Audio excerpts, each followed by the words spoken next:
kena banyaknya angkatan kerja produktif yang tiap tahun bertambah, belum lagi kaum PHK-wan yang di PHK di perusahaan karena berbagai hal, karena kontrak dan lain sebagainya. Lalu juga tumbuhnya setiap tahun angkatan kerja baru yang tidak terserap di lapangan pekerjaan, sehingga itu menumpuk dan pada akhirnya ini akan membuat bola salju memang makin hari itu makin besar. Nah, ini bagaimana memecahkan problem ini agar ini yang nggak terjadi terus menerus setiap tahunnya. Sebab ini akan bahaya negara ini kalau nanti penduduk negeri ini lebih banyak penganggurannya daripada orang yang kerja. Kan memprihatinkan sekali, ngeri. Nah, untuk menanggulangi masalah-masalah itu, saya pikir kalau ada Pak Sain nanti punya ide-ide atau juga memang sudah berjalan, ya tentang masalah ketahanan pangan dan juga penataan lingkungan, termasuk setu dan lain sebagainya, untuk dirubah menjadi daerah pariwisata dan sebagainya, itu sangat bagus sekali. Iya, pengalaman Pak Sain kan banyak gitu. Artinya memang gini Pak, ya kita juga kan masalah-masalah tadi tentang tenaga kerja segala macam. Ya kita sekarang tidak membangun secara industri, tapi kita membangun memang situ kita katakan, dan tadi saya bilang sebagai lahan tidur. Tapi kalau situ ini dijadikan lahan produktif, yaitu dalam bentuk pembangunan pariwisata, nah di sini kan produktifnya ini kan banyak menyerap juga tenaga Pak. Iya. Situ ini bertebaran Pak di Depok, di Jabodetabek dan seluruh Indonesia. Sehingga dengan demikian terlalu mudah lah saya bikin, dan dengan biaya yang sedikit tidak terlalu besar ini sudah berjalan.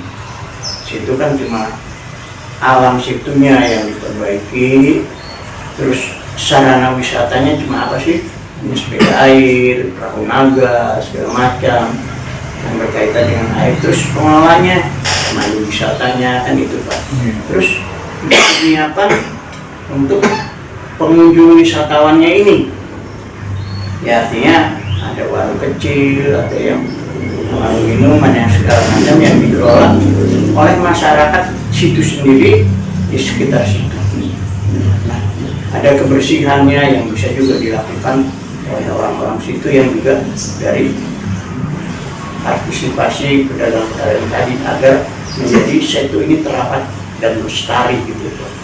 Nah, kemudian juga kan untuk mengatur pengunjung, orang bawa motor, bawa mobil segala macam, kan ada tukang parkir segala macam.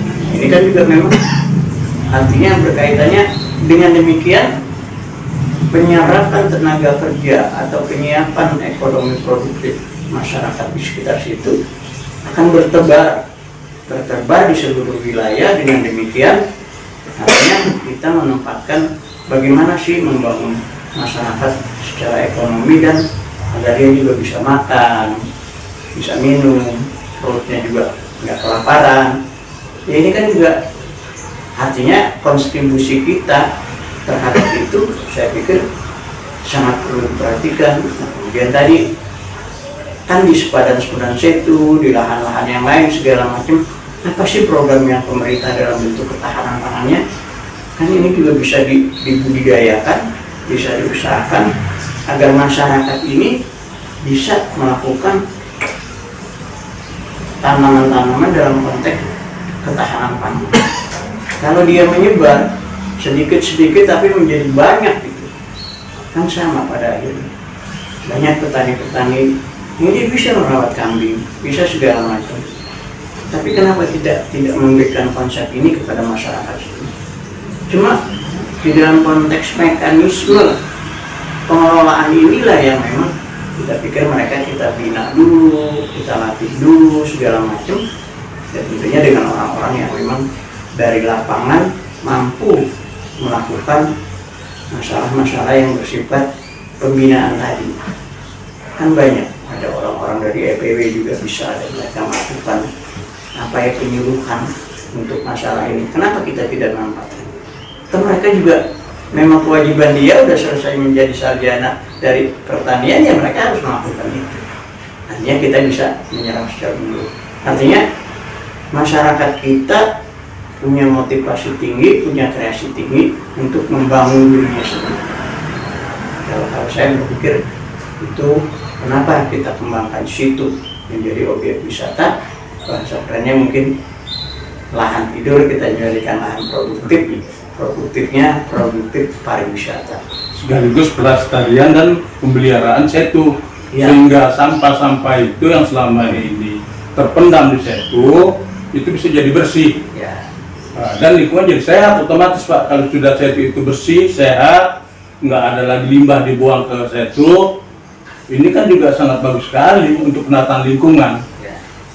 Nah ini yang sangat perlu memang, sebab selama ini kan kesadaran masyarakat tentang bagaimana untuk melestarikan lingkungan, menjaga lingkungan agar bisa lebih bagus, airnya juga nggak tercemar, jangan lagi membuang limbah rumah tangga ke setu, ya, sampah-sampah dilempar ke setu. Ini kan kesadarannya harus hapus mulai ini, nggak ada lagi hal seperti itu. Nah, ini dampaknya juga saya pikir akan sangat bagus secara psikologis. Rakyat itu akan sadar kalau lingkungannya bersih, dia nggak akan hidup berkotor-kotor lagi gitu. Yang selama ini mungkin mereka udah nggak peduli. Nah, kita mohon perdulian masyarakat ini nanti juga dibarengi kepedulian para pemimpin program ke sana, Pak. Artinya kita perlu survei seluruh situ-situ yang ada di Depok atau di Jabodetabek. Ya, kalau nanti pemerataan itu situ-situ mana sih yang bisa layak dijadikan objek wisata. Karena ke sana, Pak. Artinya kalau cuma hanya mungkin satu wilayah aja nanti kan ada kurang pasnya. Tapi kalau pemerataan ini ya kita lakukan, akhirnya hasil survei ini ya kita olah, kita data ini menjadi perencanaan untuk ke depan. Jadi memang ya kita bilang kenapa sih dulu kok dibangun situ-situ segala macam, ya rupanya itu ya, kepentingan terhadap antisipasi banjir segala macam resapan air. Tapi kenapa sekarang kalau ini satu nggak ada, airnya meluap, Pak? Iya, banjir terus. Itulah kelestarian perawatan situ ini memang luar biasa. Makanya saya masih berkonsep bagaimana sih membangun situ ini menjadi objek wisata dalam konteks kita akan lakukan ini. Barangkali itu dan hal-hal lain juga banyak. Ini daripada nanti bikin resapan air yang mungkin cuma ya sedikit-sedikit itu kita nggak menyalahi, lah itu juga bagus. Tapi kalau setu ini dioptimalkan untuk daerah resapan air, kan daerah itu juga aman, Pak. Ya.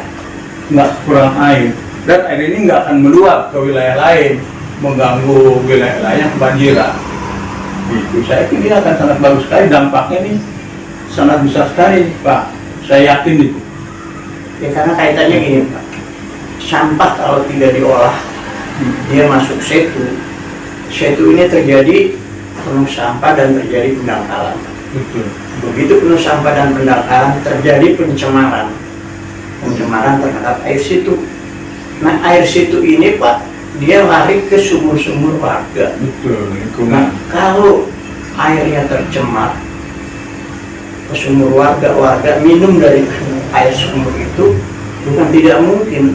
Dia akan mengandung penyakit-penyakit yang merugikan juga. Nah ini makanya pelestarian kebersihan situ ini sangat-sangat penting.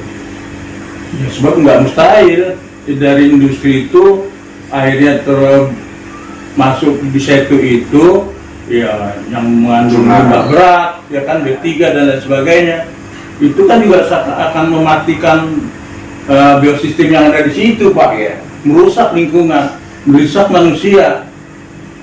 Jadi ya termasuk pohonan juga mungkin akan rusak, dari situ nggak akan subur kalau daerahnya udah tercemar, gitu kan. Ya, jadi hal seperti ini memang yang harus kita coba sadari.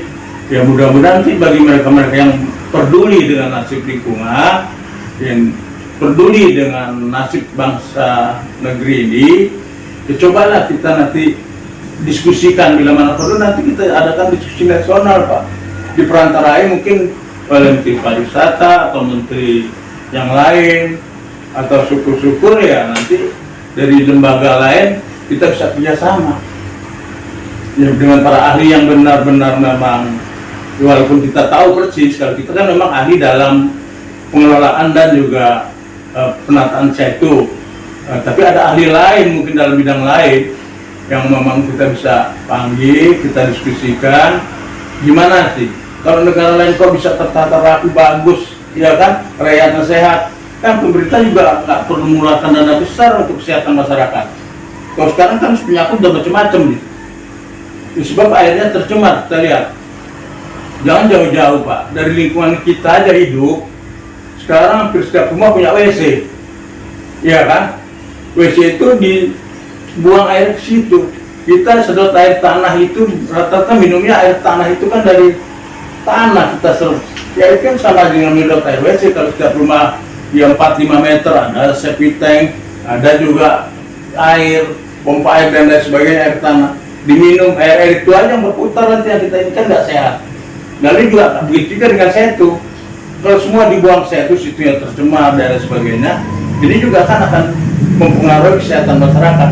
Kalau hal seperti ini nanti bisa terhindar, bisa diatasi sedikit demi sedikit, mungkin ya kita tidak semudah membalikan telapak tangan.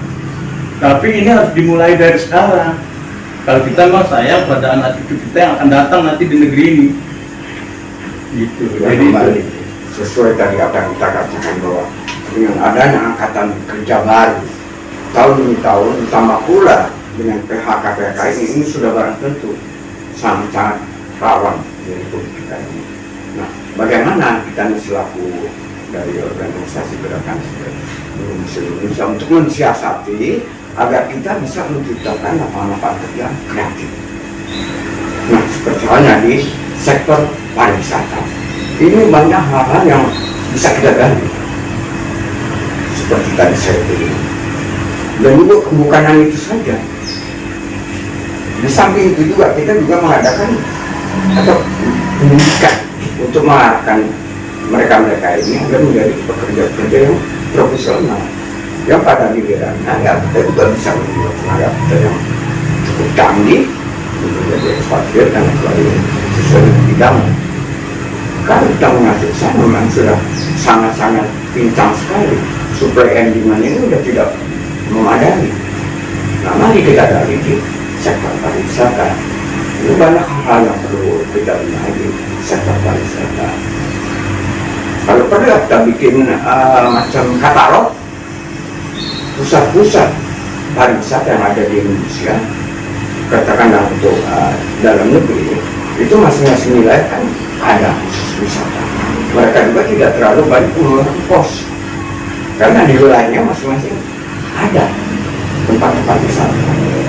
Yang nanti sekarang hampir-hampir pusatkan ke Ancol. Kenapa tidak? Ya kita ke situ, apa itu Pak yang Bapak pernah